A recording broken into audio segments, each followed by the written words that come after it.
All right, everybody, welcome in once again to another episode of the Off Angle. We're live for this one, so that's cool. If you are watching live, thanks very much. If you're watching on YouTube, I guess also thanks very much. Yeah, it's going to be myself, Scriv, of course, alongside Pronogo once again, who I think we did just talk about everyone being in different spots, but maybe we do need to start changing our names on Discord so that it messes it up, because for the past few episodes, you and I have just been in the same spot, and then there's, a guest down below. And of course, today we've got Snappi joining us, which is fantastic stuff, right? You've just got back from a boot camp today, so you were saying. So really appreciate you coming on, giving a bit of time, and yeah, we'll pick your brains for a little bit. So cheers very much for coming on, Snappi, mate. How are you feeling? You know, you literally just landed a few hours ago. Is it all good? Did you have to travel far? No, I mean, we were in Austria and then we traveled to Helsinki after. And yeah, it's a short trip, like 1.5 hour flight home. But obviously, it's been draining. It's been 10 long days. So, like, I kind of need an off day now. And then it's back to work again. Indeed, indeed. All right, so I think I'll kind of kick off with this subject matter because obviously we see a lot of teams, and during COVID it became quite trendy, and a few companies and things crop up, and they're sort of specifically just providing boot camp facilities and everything.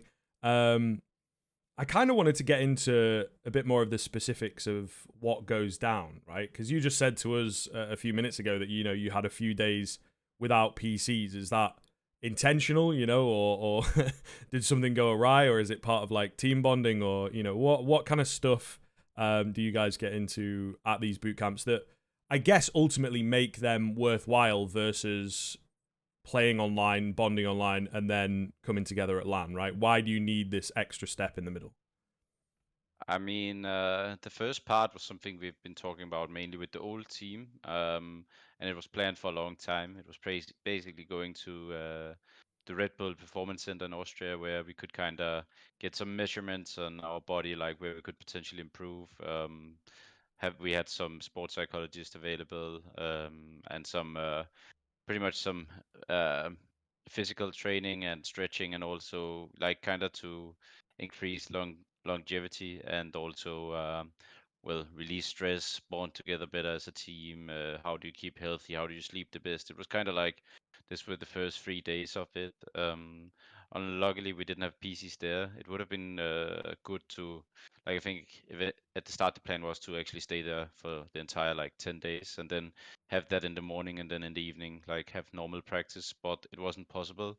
So we traveled to Helsinki and we had like a week boot camp there. And obviously we had two new players, so a boot camp pretty much depends on like what your goals are.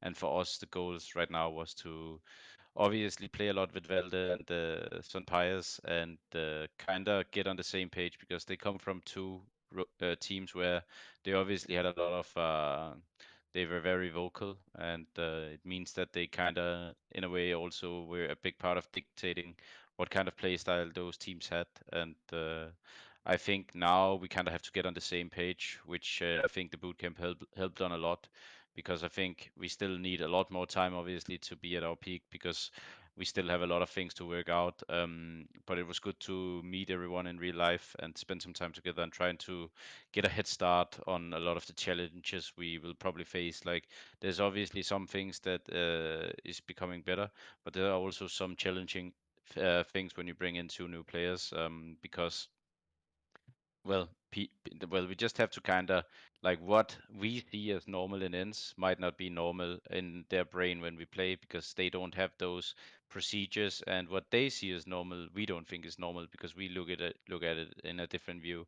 So I think a lot of the boot camp was actually getting on the same page and trying to find out what works for us now because we have to find a new identity for the team with two new guys coming in.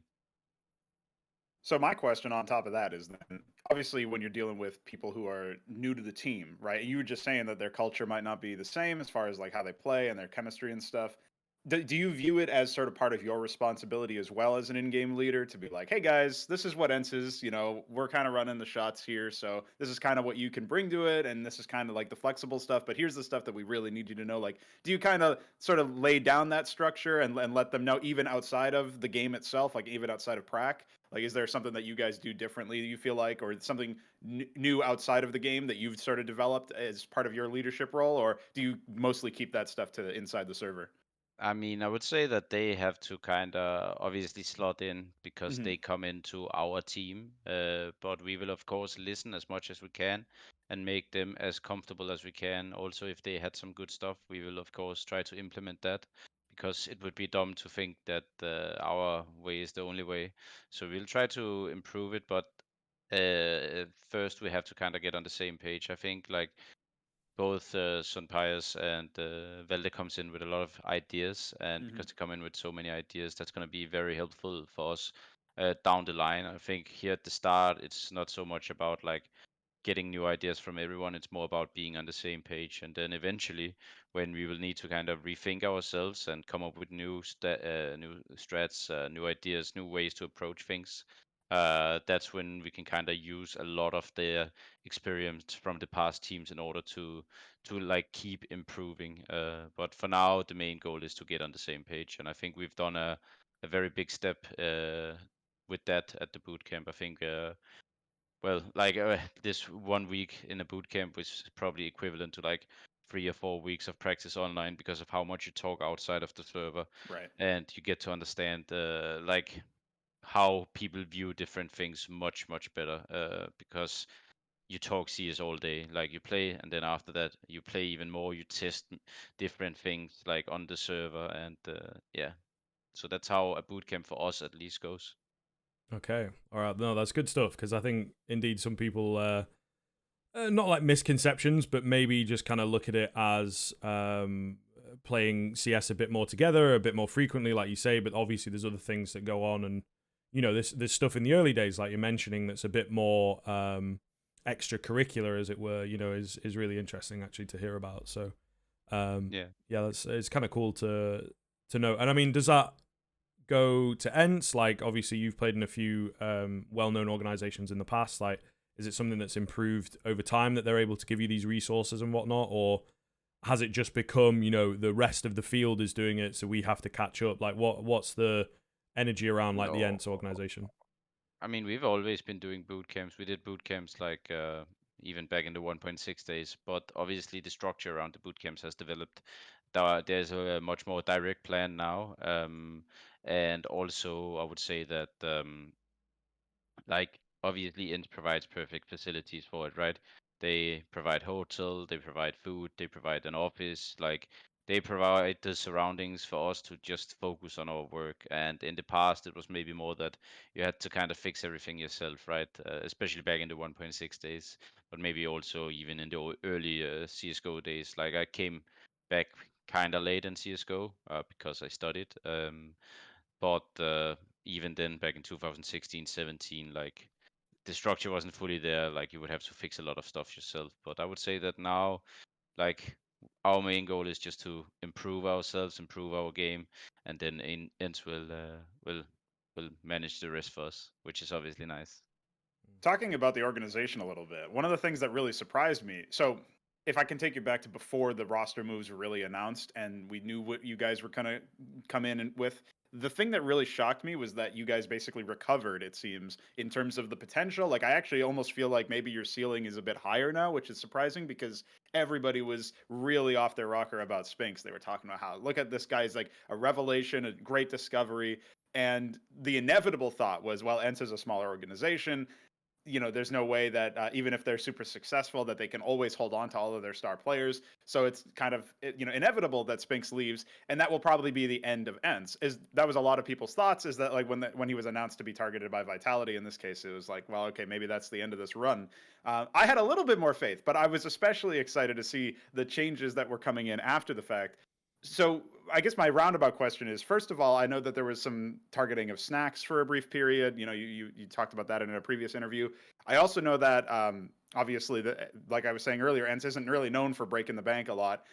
Do you feel like there was like were you sort of a bit apprehensive about the roster after Spinx was announced? Like how did that sort of timeline come about where you were like, okay, I'm kind of losing one of my main stars on the team. We're going to need to make some shifts in the squad anyway.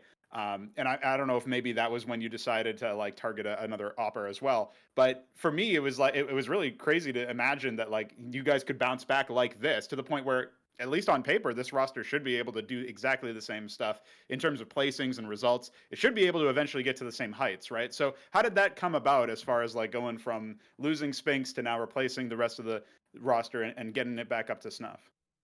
I would say that first of all, like obviously, I was sad about losing Spinx. Like I picked him up back from FPL and brought him to Contact and then ENCE. So I'm of course sad. I love playing with Lothar, and I played with him for 2 years, and I consider him a good friend.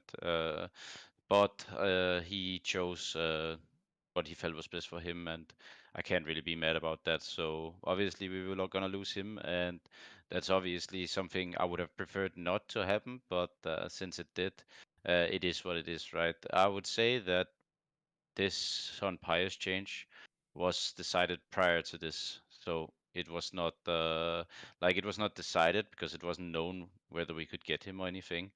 It was pretty late into the player break, so but it was pretty much discussed before the Spinx thing happened, and then it well obviously these things take time, so it eventually ended up taking 2-3 weeks, which is kind of why people thought that this change came in like because of the Spinx move, but Yeah. it was not the reason. Right. But yeah, then in regards to Velde, like we did tryouts. Normally, me and Saw kind of decides the changes, but in this case, we were kind of not sure who to get. So we had tryouts on some different like prospects, and then obviously we had the experience from playing with Snacks. So there was 4 guys kind of we were considering in the end, and people were very impressed with Velde from when he had a prac with us and a few pracs, and that's why we went with him. And obviously, he has a lot of experience. Like he's ready to go on land instantly. He will not get nervous or Hmm. anything. But yeah, that's kind of how it ended up, and I'm super happy with the lineup. As I said, like there will be some challenges getting to the same page. That's what we're dealing with now in practice, I would say. But every day I feel like there's improvement. Our boot camp was kind of steady. It was kind of rough at the start, to be honest. But every day I feel like we got a bit better, and I hope it will continue the next week now that we play from home. So we are as ready as we can be for EPL, because obviously we are not going to be ready, but we have done everything we could do, and when you do that, then you can be satisfied, I would say. Okay, so on what you're kind of saying, I'm curious. Like, do you think you can get this team in its current form, maybe with the future and all that kind of stuff? Do you think you can get it to a point where you can flip the script and maybe there isn't a greener pasture, so to speak, for if Sunpayus pops off or whatever, and we're seeing more and more international rosters come up and things like that, right? So do you think you can get this team to that kind of point and maybe even contending for like a consistent top 5 placing? Is that something that you see happening? Let's put a timer Yeah, on it. of Maybe course. before the end of the year. What do you think? Yeah, I would be. We will be top 5 before the end of the year. I'm pretty certain about that. I think our main goal is just to win a tournament. As it's not really about the size of it. Sure. It doesn't really matter which tournament but we would like to have a trophy in 2022. Like we were number 2 in the ranking on HLTV and ESL at one point. Obviously, I never really considered us better than Navi, but we had the results in a period to kind of back it up with 2 finals and a top 4 at the major. But to me, it doesn't really matter whether we end in top 5 on HLTV or ESL for that matter, because at the end of the day, Blast is kind of a circle jerk in those rankings. Like it kind of boosts those partner teams. So our biggest goal is to kind of just go like potentially win a tournament. That would be the main goal, and obviously go and do good at the major. Those I would say are my 2 biggest goals for the rest of the season. The ranking, it doesn't really matter if you're number 2 or number 6 or number 10, but the trophies is kind of what people will probably remember, right? Yeah, Indeed. well, absolutely true. So I have to ask you about rankings too, because okay, we had Maui Snake on a few episodes ago, and he was talking about how, in his mind, the Blast circuit especially is designed to just pit top teams, partner teams against each other. They can sort of like devour their own ranking points and stuff. Yeah, but it And is. yeah, and so the idea that he was talking about was like Complexity beating Navi in that upset was responsible primarily for giving them all the way up to like 30th in the world from wherever they were before. It's like 20, 30 spots or something. So Yeah. like, and you've obviously, we talked about it before the show went live. You had those Blast tweets before. So is this like, obviously these are two separate things, the rankings and then the qualifications. But can you give us a little bit of background on what is going on with like, obviously this is back with the older lineup, but you had, I think you had done some crazy run where you eliminated like many. It was funny because people were tracking specifically the Danish players you eliminated because you eliminated Heroic, Copenhagen Flames, and then a couple other people. But like, Astralis. oh yeah, there you go. So like generally speaking, you guys obviously went on a tear for this in order to qualify in the first place. But it did feel like just a series of qualifiers to qualifiers, didn't it? So like, can you give us Yeah, a I little think bit of we played background? 9 matches, and it was kind of like if we lost just like it was like 9 matches in a row, we kind of just had to win in Right. order to get there. And or maybe not. I think the first part we actually ended up losing one, if I recall. We could lose one in the first qualifier because 2 teams qualified. Mm, But apart from that, it was kind of like you lose a match and you're out. And right. we luckily won all of them. But that's obviously kind of tough to win 7 or 8 matches in a row against top tier teams. Like we also face Fnatic and like Apex. Some like obviously they are not top tier, but it's still hard to continue to go undefeated no matter who you face, right? So obviously that road is kind of crazy, and yeah, we're in the same situation now.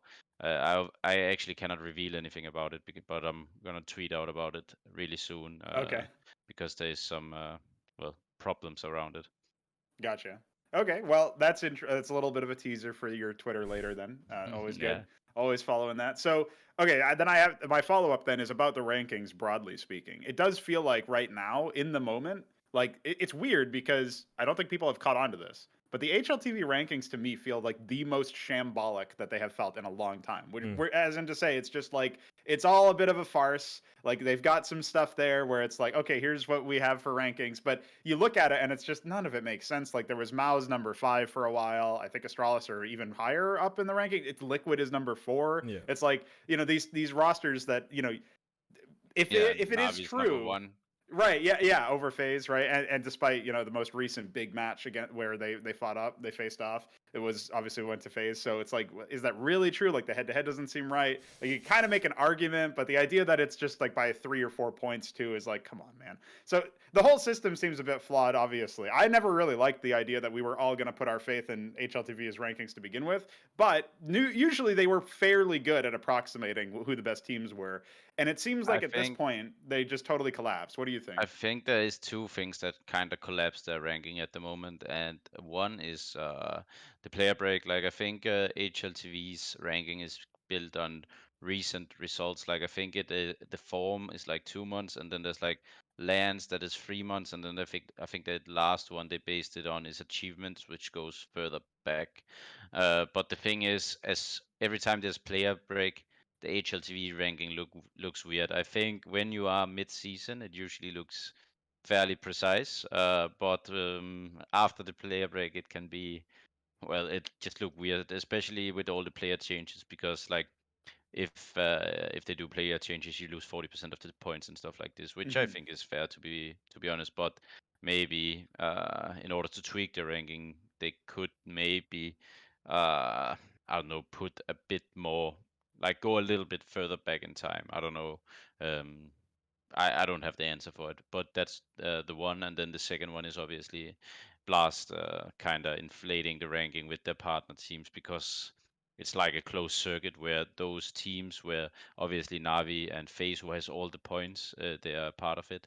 It kind of is a way of just kind of distributing all those points in a way, right? So I think those are the 2 main reasons why the ranking looks so weird at the moment. Player break and Blast. You can definitely game it, right? I think that's a little bit of a given, especially like I'd say outside the top 30 and things like that as well, like which is sort of the level that I generally cover. They move around so much, and it's kind of like, oh well, this team hasn't really been playing a great deal. They'll play like their sort of ECLs or whatever, and just sort of focus in on a couple tournaments, and it really does bounce around and looks kind of weird. So yeah, I don't know. I don't know. It's a hard. I think it's a really hard thing to do. At the end of the day, I mean, I don't really know.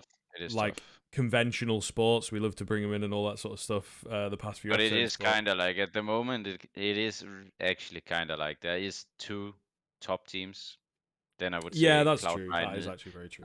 then I would say that Cloud9 is after that, and then from there it's kind of random. I think before that it was us and Cloud9. Obviously we made changes now, but then it is kind of just fully random from like 3 to 15 at the moment. I would even say something like this. It literally is. You could mix that around so much, like maybe Cloud9 not, but like maybe from 4 to 15. I think it is kind of random who is actually where in the ranking. Yeah, yeah. So I guess on that, like aside from your own biases and whatnot, outside events, what is sort of your favorite looking team since the roster moves? Excluding teams that also have not made a move. So of the teams that have made a move, who are you liking? G2 maybe, or? I mean, obviously, I think Liquid did a good move. I think Liquid have looked better than they have in, well, a few years, I would say. Yeah. Like this Weekender edition seems to be mega for them. So I would say that they were the ones who probably made the best move. I also think like Vitality, obviously they got Spinx, he's a good player, that's a good move. But yeah, I would say Liquid is the one who had the biggest impact from one move by Sure. adding Yakinder. So yeah, definitely it is Liquid, I think. Yeah. I have a sort of follow-up question about the vitality angle. So obviously, you've got a mind for the game, and what I'm curious about is who you think would best, like, if it had to not be you, do you think Apex is the right IGL for Spinx? Like, from what you can see outside the server, is there another IGL you think he would really flourish under? Because I'm still a little bit not sure about the Vitality squad overall. Like, it feels like their balance of roles has been really rough. They do look improved since the Spinx edition, so that's inarguable. But it's one of those things where I'm not sure if they ever solved the communication issue. I'm not sure if they ever solved like the who's gonna call what, and does Apex have the full like sovereignty basically to call whatever he wants? With obviously he's got Zonic and Magus. Like there's all the rumors of will Magus take over IGLing and stuff if things don't go well. Like that feels like a really rough spot to be in as an IGL, right? So, but do you think that he's still gonna do well under Apex? Do you think Spinx will be fine in that roster, or do you think there's another destination where he could have been activated even more? Potentially he could be better in other teams, but I do think that no matter what, Spinx will be a good player, no matter who is his in-game leader. I'm not sure how he's gonna do in Vitality, but I think no matter who he's gonna play under, he will perform at least a bit above average because he's just a good player. Sure, yeah. And he can play a lot of. Well, I think like from what I understood, they were gonna set him up as a star player, but I have not really seen that in the matches, especially on the CT side. Right. So I would say, but as I said, it doesn't really matter. Like he will find a way to have impact, but obviously, I think Vitality won't, from what I can see, allow him to be their main star player because like they gave him some positions which he didn't play in our team, and it wasn't like he was moved to a better position. But I think he will do just fine. I think he will still be at least 110 rating player, no matter what role you kind of give him, because he's just solid. He's a good player. He has a good mind. He will learn the position. Even when he had a tough position, like I think in our team he had like one tough position, which was hot on nuke.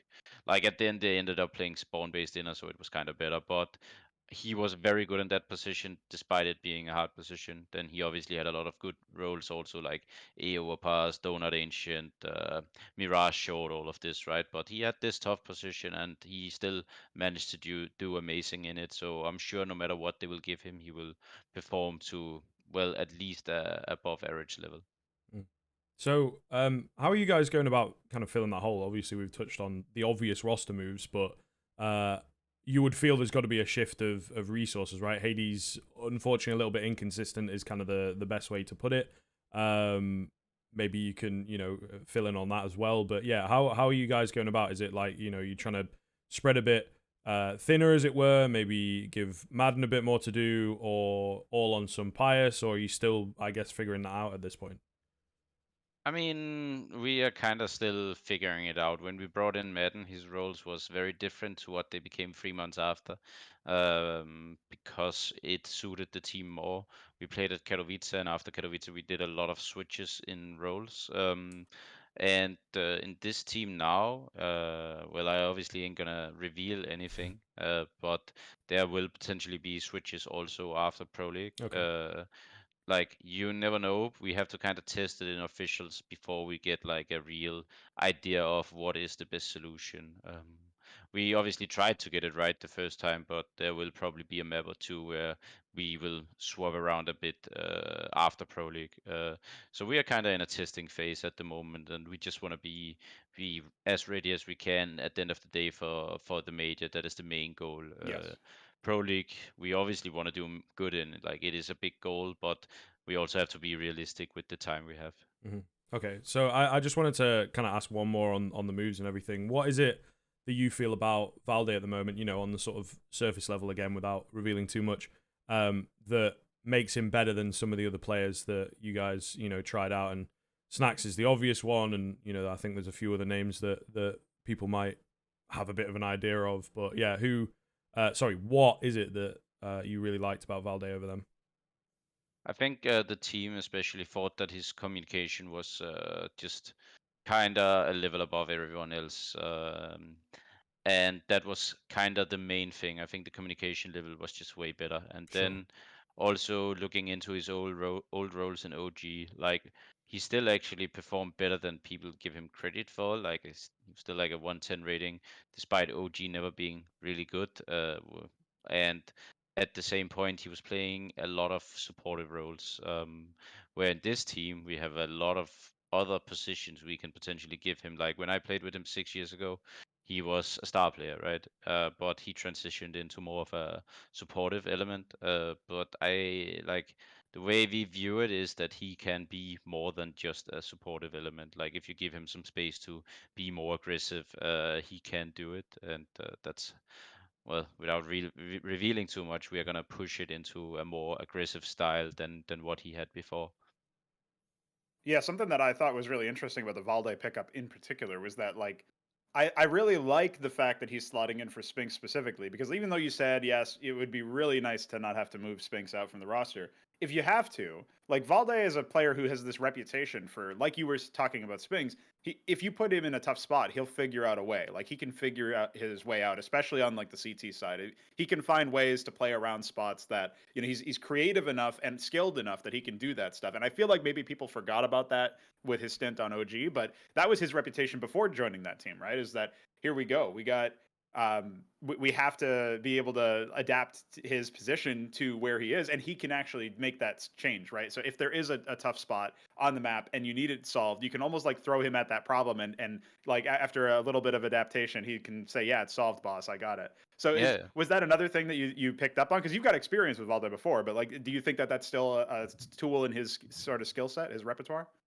Well, probably, yeah. I think he's a smart player, so he'll probably find out a solution. But like, we're not necessarily gonna put him in those situations. As Mm-hmm. I said, like, I think he played in a lot of teams where they had a lot of players who wanted to kind of, well, be the star, like, or Yeah. be a fracking IGL or whatever, right? And that kind of led to him playing a lot of these weird positions. But I do think that he has the potential to do way more if you allow him to, and that's kind of what we are going to try to do. We're going to try to get more out of Valde than what his previous teams got, and I think we will succeed with that.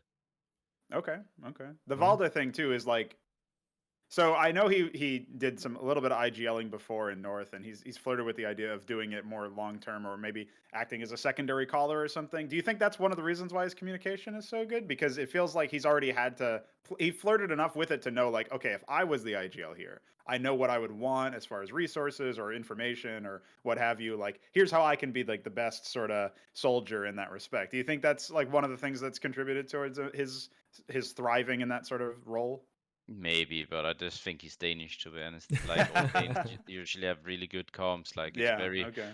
like in the Danish scene, there's a lot of emphasis put on communication, which means that you don't have a lot of Danish players with bad communication. So I would say that when I played an international team, that's where I learned what shitty communication was, kind of. Okay. But most Danes usually have good communication, and that obviously includes Valde. But as a secondary caller, like I don't think necessarily that's gonna be his job in this team. I think we have also with Sunpayus coming in, he likes to have like being very vocal. Yes. So we also have to kind of limit it as to, and also Madden is vocal. So now we have 3 guys, whereas before we had Madden, I would say, and now we have 3 guys who can be very vocal, which Right. means that they can't all be very vocal at the same Yes. time, because that's too many cooks in the kitchen. So that is also, as I said, one of the things we tried to work on as much as we could at the bootcamp, like finding out what is the best solution. Like everyone can of course chip in, but people also need to realize that the main focus is shooting people. There you So, go. here's a bit of a thought for you. I don't know whether it necessarily applies to Valde, but as we've sort of talked about, kind of a star player. But then I think maybe being a bit too reasonable throughout his career, right? So would you say that maybe players need to at times kind of put their foot down, say you're like an up and comer or whatever? I think it'd be good to sort of hear from you in a sense of being like, is there such a thing as being too reasonable to be like, yeah, I'll do this, or I'll fill this role, or I'll maybe should someone like Valde, or should even indeed he a little bit earlier on in his career kind of decided that he just wanted to pigeonhole himself and only join a team if they let him do kind of what he wanted, or is that not conducive to being, versatile enough to get so picked up? necessarily, because let's say that his team had been successful, then he would just be a very, very good piece in that role. So I don't think necessarily being like demanding is always the right choice. I think Valde has not been like a pushover ever in his career, from what I know. Okay. So I think he's probably fine in that regard, but he probably saw the biggest chances for his team at the point where he took the decision to take the role that he did have. But in this team, we obviously view it the way we view it, me and Saw, and we want to put him in some other roles, and I think he's going to be just fine with that. He will also be playing some of the old roles he had, so it's going to be a mix, but he will definitely get some more space, I feel. I don't know how he feels about it, but I'm pretty certain he can feel that he can have more impact on the game in some of the roles he will be given now. So yeah. Cool. All right. Moving on, I guess to Sunpayus really, and pick your brains about this guy, because I feel like Movistar Riders really impressed on LAN a couple of times, and then quite recently looking really, really good, right? They take Valencia, and it's a bit shaky. It's just before the I guess the bigger tournaments start rolling around and everything, right? Just after we'd come off a break and everything, and yeah, I don't know what happened to Fury. I don't know what happened with Outsiders, really. It was a fair kind of final, though, to be fair, from them. What is it about this guy? Because I think, obviously, from the outside looking in, it seems very passionate. Seems, like that really does affect his game.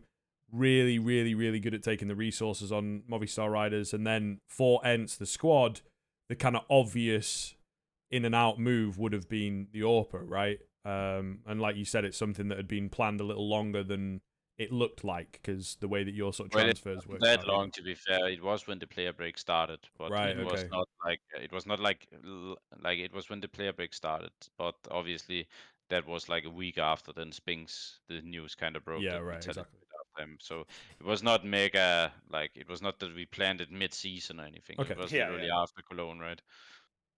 Fair play, Cool. fair play. So yeah, what do you see about this guy? How does he differ from Hades? Are you going to let him have a little bit more control? Like, what are the plans, I guess, with Sunpayus ultimately? Well, I think it's impossible to not let him have more control because he takes control, right? Oh, okay. So the thing about him is that he is kind of like, what I would say is the biggest plan is potentially like getting more out of him on our T sides. I think he had a lot of the calling responsibility in Movistar.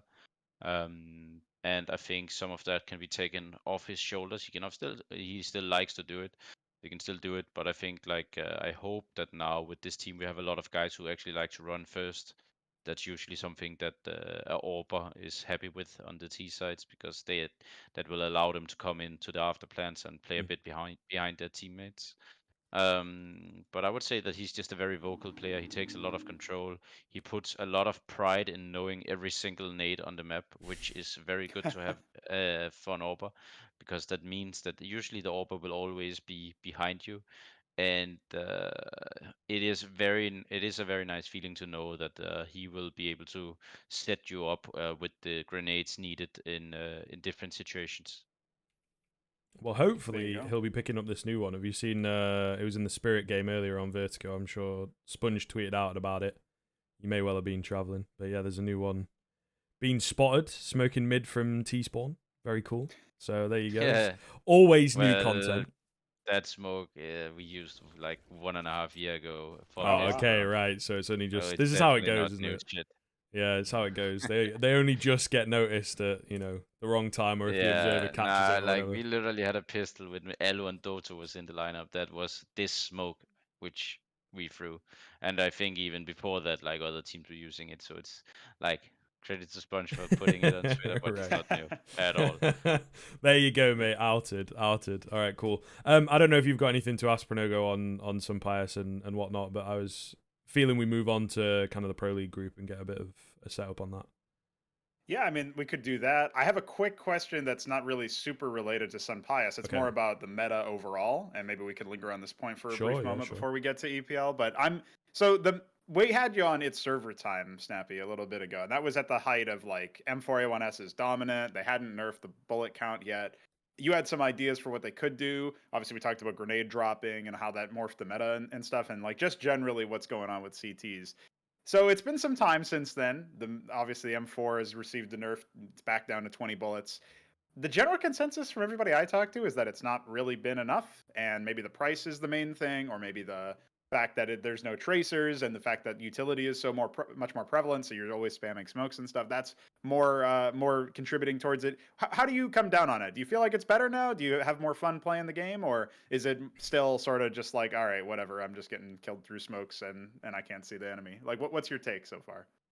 I mean, it's not nerfed enough. I think it's pretty obvious when you watch the pro games. Like even Bit, I think I've switched to it now. Like, oh, well, I'm not certain. Maybe he got it dropped, but right. I would say obviously it needs a bigger nerf. I think they just need to kind of at least as a minimum up the price, because those 200 actually makes a difference. Let's say you kill 3 guys in a pistol on CT, you lose the pistol, then you can buy a M4, drop it to a teammate. That M4 can win the round. Like, it's small details like this, combined with the fact that it just still is stronger. It has a faster, like it just kills faster because of 4 bullets in the chest is killing, while the big M4 will be 5 or 6 depending on distance, right? So it's the small details, and it obviously needs a bit more of a nerf before we will see people transition into the M4A4. So I have a quick follow-up for you, is that say Valve decides to come out and they fix it, they nerf it correctly, or they raise the price or what have you, right? Would you as a player, right, as a professional, be happy if Valve like basically corrected some of the errors in the game and then just sort of left it? Like, because a lot of pros, they don't really like change. We saw this in the Krieg era. It was so long before people picked it up, even though really it was always that OP. It was just different prices.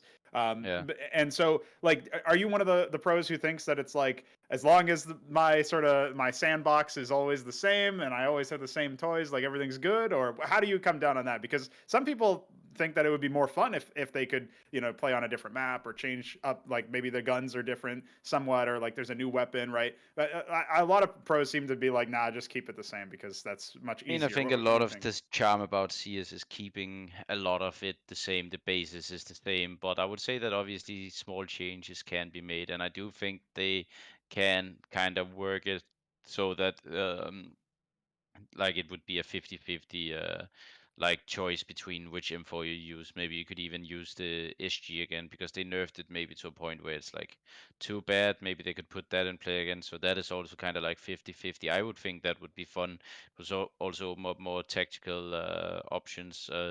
obviously, if you have one guy playing with the scope, the SG, that could be used for certain purposes, like in strats where if you have to hold a long distance angle and Yeah. you don't want your orb there, like, so I do think that could be kind of fun to play around with. But I would say like they shouldn't also go crazy, because I think what a lot of people love about CS is the simplicity.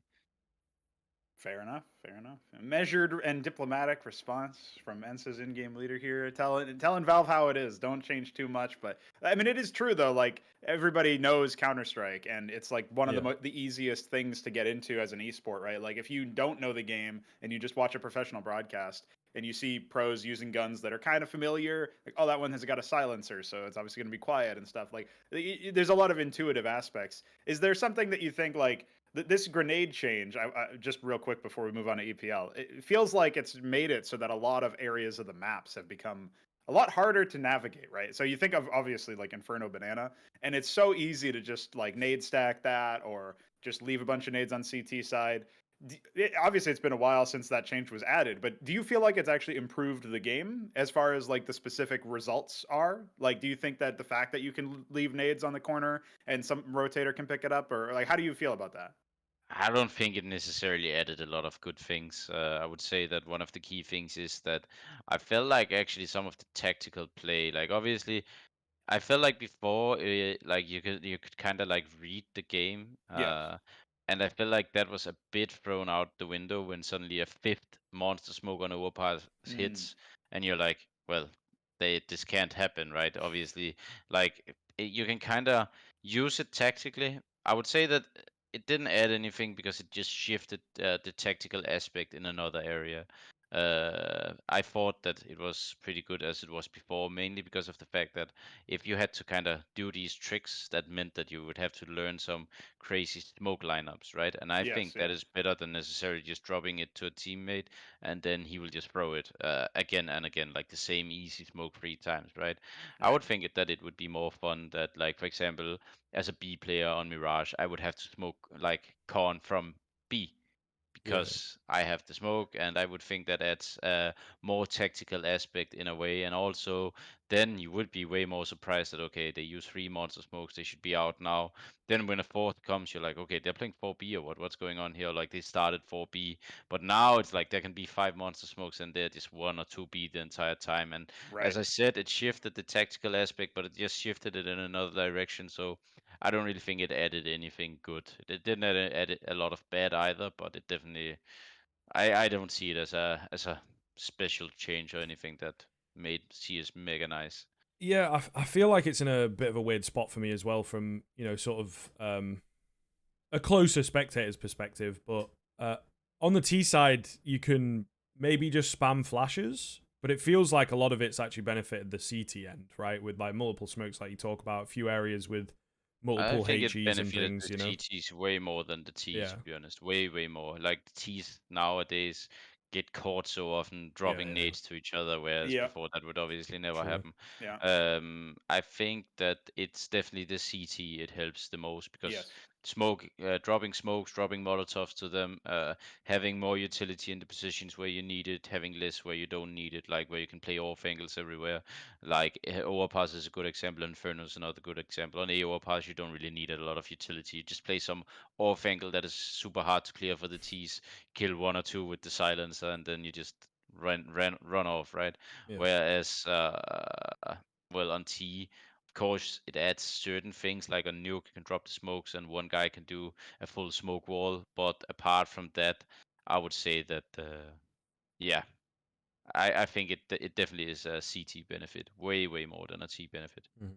Which I still which is for remember me. I was just gonna yeah, say go ahead. plus the A1S, like we're saying, it just sort of feels Yeah. like.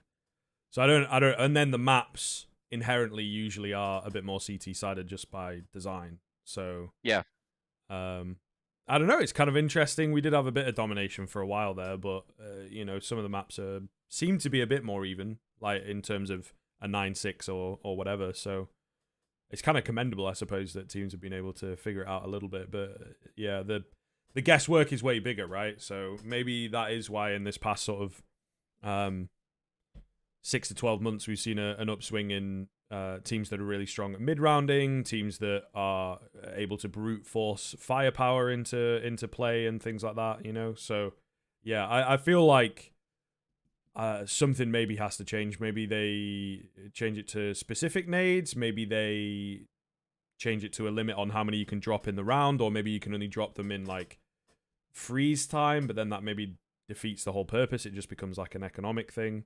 So I don't know. But that plus the A1S does feel like we're just a bit too CT-sided at the moment. Yeah, we are in that meta at the moment because like before, obviously you were favored as a T in a gunfight against the M4A4, but True. now Yeah. you are not, and a lot of the time it's a multi-kill factor, the fact that it's silenced, because even though you obviously can hear it a little bit, that like half a second, split second where you are uncertain about where the M4 is shooting from Yeah. is what gets you killed, especially on a pro level. Yeah. It's kind Just can't understand why Valve doesn't like terrorists. Like, what's their problem? Yeah, but no, it's kind of something that I chatted about as well when the change came in and, you know, dropped the ammo a little bit. I couldn't really see it because the damage is the main thing, right? Which I think is ultimately what we're getting at. We see a little bit of players getting caught off, you know, when they do run out of ammo and maybe thinking a bit harder about spamming through that smoke or making sure, you know, that they've got someone near them. Because before it's like you could maybe put 15 through a smoke, get a kill, someone tries to burst through and trade you and you've still got 10 left, but 5 might not be quite enough. But the big one for me, and maybe you can chat about this from like a, you know, higher team play perspective, is the fact that even if you're not necessarily multi-fragging, it's sort of, I guess, the potential where it's like you get 1 kill and if 2, maybe 3 bullets land, you've still done like 70 damage, right? So you set up a trade pretty easily. Whereas again, in the past, it's sort of that outnumber factor for the T side as well is something that you would assume has got to benefit them going through a choke point or something like that. That it's like, right, we may have traded, we may have taken some damage, but at least we've got a 3-on-3 quite cleanly or whatever, and then we can play our post plan. But now it's like, well, you've got one guy that's like 10 HP, one maybe like a one-shot headshot from an A1S, that kind of thing. And I think that that's a big one for the A1S over the A4 for me, is that sort of continue, like the 1v1 fight for an A4, because, you know, the bullets come out so fast. Maybe you could say does benefit, but it's sort of that multi dishing out more damage, even if you don't get, you know, more than just 1 kill. I would say like the thing is like apart from the extra 10 bullets, there is not one single factor. Like every other angle, the M4, like the silencer is better. It's cheaper. Right, okay. It has no tracers. It's kind of silent. It has more damage. Like when you shoot to when you kill, if you hit in the body, it kills faster. It's easier to control the recoil. Yep. Like there's so many things speaking for the silencer. The only thing not speaking for the silencer is those 10 bullets. And I guess the fire rate a little bit, but it doesn't even matter when we're talking Yeah, about the but differences. but the thing is, you kind of have to more look at like how fast does it kill if you Yes, just time to shoot. kill, right. Like yeah, and unless you make a headshot, it is always faster if you hit your bullets with the silencer, and it is also easier to control, which makes it better because it's almost like it is so easy to control the spray of that gun. Yeah. For sure. Well, you know what? Something that I always saw was like, you know, players like Kerrigan, who are maybe not the most skilled players at the moment in CSGO, are rocking the AUG, you know, back a few years. And now they're all just on A1Ss. They don't need the AUG anymore. You know what I mean? So, Of course. yeah, so that definitely feels like it's contributing. I think the other thing, too, is that, like, so you were talking, Scriv, about how you'll tag somebody down to 70 and then get traded after you already got a kill. Right. That's still pretty big because especially if you think about, I'm always thinking about Inferno Banana in these scenarios, but if you think about pretty much any situation on a map, you're throwing nades, you're throwing smokes, you're throwing incendiaries. Like as a CT side, the probability that you've already tagged somebody down to the point where 70 HP is all they have left is actually pretty high, at least for the people who are right there ready to trade the player that you got through the smoke. So yeah, it seems really unlikely that you won't just get away with both at that situation, right? It's like pretty common to see a situation where you're already dealing with softened up targets. And when you already kill faster than you used to back in the day, yeah, it's a pretty big change. I think what Snappi said earlier about it being 50-50, there actually being a reason to go for one over the other would be nice. But yeah, I guess we're just in a territory where the cheaper gun is better than the more expensive gun. So why would you ever buy the more expensive gun, right? Like it feels like maybe Valve disagree and they think that both are fine, but you never know with them. You never know. Yeah, It's sort of, I don't know, I'm just thinking it's like the more you think about it, the worse it gets as well. Like I'd say it's a bit easier to read if you've done kind of damage to someone as well and com that across, and then I don't know, the amount of motherfuckers I see on like Dust 2 just taking like AWP range battles against an AK, and that tap firing is very accurate, the reset on the recoil and all that sort of stuff. Like it's just sometimes really, really hard to deal with. Especially if you're getting a bit caught off, you know, an A1S is, yeah, they're just deadly, mate. They're just absolutely deadly. So I feel like that plus nades plus where the kind of the general maps are, and I guess because of the economy, they do need to be a bit more CT sided in design, but all those things just feel like it favors the CT side. I don't know. Money is the one big aspect, right? And we all know that it's keeping the money down and doing damage and even getting, you know, exits. You might not win a round, but when you do, you're gonna completely reset them, etc. So yeah. All right, cool. So I'm a bit concerned with time here, and so I think we should move on and just have a quick little look at how you are feeling for Pro League. You said to us before we got into it, quite an open group, right? There's a few hot prospects coming in, I suppose. Heat, your opening game is probably one of those. Mal's another that, you know, they're adding a new player and they look good just before the player break and everything. Astralis look better at Blast. And also Heroic. I don't quite know what to expect from them. And there's quite a few teams in here, actually, that have not really made too many moves as compared to you. So what are your thoughts? What are your feelings? Any scary teams that you're worried about? Just talk us through the group, really. I mean, I think all of the teams is like, I don't think like there is I would say that maybe Heroic is the favorite. Like after we made changes, I think we were probably before. Now it's probably, well, I would say it's an open group because I think there is kind of four favorites in a way. I would say us, Heroic, Astralis, and Mouse, and Sure. then Heater and Complexity. Like if they are on a Heater, kind of could also do some damage, right?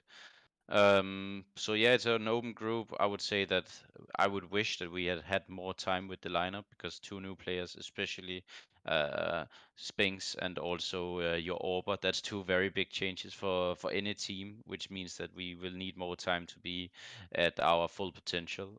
But I hope that we have done enough in order to be competitive here and also go through to the playoffs, so we have an extra week to prepare. I think that we have done what we can, and I think that is what is the most important. I don't think we can be unsatisfied with the work we put in so far. If we keep doing it the last week before we will leave, I think no matter the result, we can at least say that we did what we could for now, and then whatever happens, happens, right? And yeah, that's how I view it. It's interesting you say that you think that Heroic is the favorites. They obviously they impressed at Blast a little bit, but you know prior to that, you know they weren't really necessarily doing too hot. Do you think that they're on an uptick actually, or like basically if I don't you even think they went through and Blast, did they? they They oh lost you're to right Nip yeah and so Liquid. the Yeah. Like obviously, I think yeah they did good in the best of ones though. yes yeah that's what I Yeah. was referencing. But yeah, So.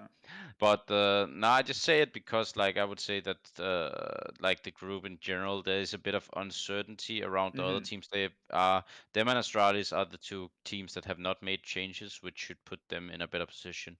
Um, every other team I think have made changes, which makes all of the other teams kind of a bit more unpredictable, I would say, right?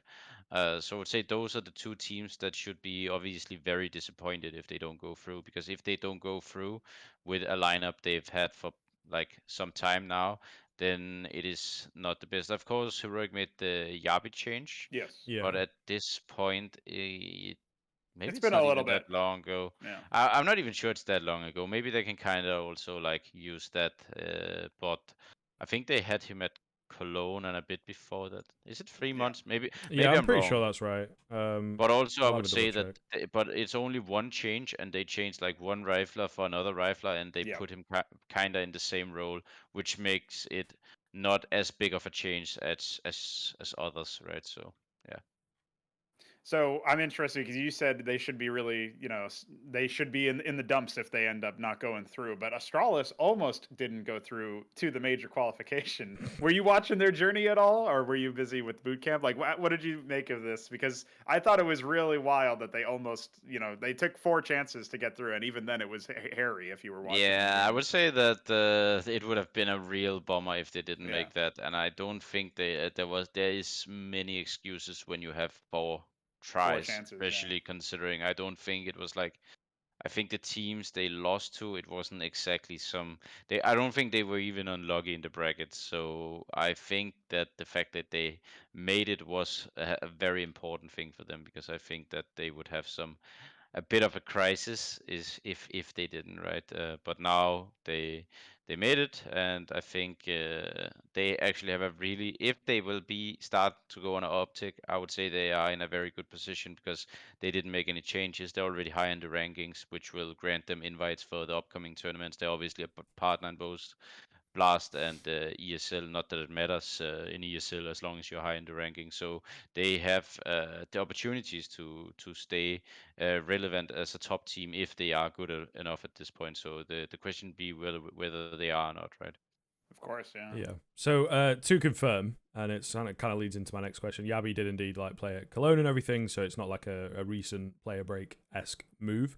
Do you think these teams are right to not make a move? Like, what is the vibe? Like, should we use the off season to reevaluate teams, or what? Like, and I guess then leading into, what do you think of just the lineups in general of those 2 teams? I mean, since they are my friends, a lot of them, I'm not really gonna go into much detail about what I actually think because. Sure. But I would say that it will be up to the upcoming period whether there needs to be more changes or not. I would say even Heroic, I don't think they have, like, I guess they made the change in order to get to the next level, and I can understand that. If they keep not making results, maybe in a few months they will also consider it, because I think they're into the season, if I recall, we're not that good. I think they went out of the showdown. I think they didn't attend Dallas, then they did poor at Cologne, and they did poor now at Blast Premier. I would say that they are at a point where soon some results have to probably happen in order for them to keep the core for like a half a year. Like, they will probably consider changes the next player break if this season isn't good. All right. And you think the same applies for Astralis as well? Like, at this point, they've been sticking with this particular 5-man Yeah, lineup for a while. I think it is like I don't necessarily say that they need to challenge FaZe or Na'Vi. I don't think that's necessarily the expectation, but I do think that they need to like make more consistent playoffs in order to not at least consider it. Whether they will do it or not, I don't know. But it is always like this: if you do consistently not make playoffs, it will always be considered whether to make changes or not when you are in a team which strives to be probably a top 5 team in the world. Obviously, Astralis are that now, but I would say that it is kind of on a, like, I think they themselves know that the number 3 spot in the world at the moment is kind of not how it actually is. I just hope the contract negotiations didn't involve HLTV rankings as bonuses, because if they Well, it did, probably did. Spinx is even counting more money somehow. A lot of the, well, I don't know their contracts, but a lot of contracts are obviously based around the performance bonuses. Sure. All right, so that's one way to figure them out, I guess. Yeah, the more we know, the better, I guess. I don't know. Yeah, we'll get there eventually on public contracts, but that's a conversation for a different day. I'm all good if you're good on questions here, Pranogo, because we have hit that kind of hour mark that we were promised. So I guess we can bid you adieu there, Snappi. Thank you very much for joining us once again, and really insightful stuff. Pleasure. Hopefully, maybe speak to you again in the future, Chief. All right. Yeah, you too, man. Yeah. Have a nice evening, boys. Yeah, you Bye-bye. as well. Take it easy.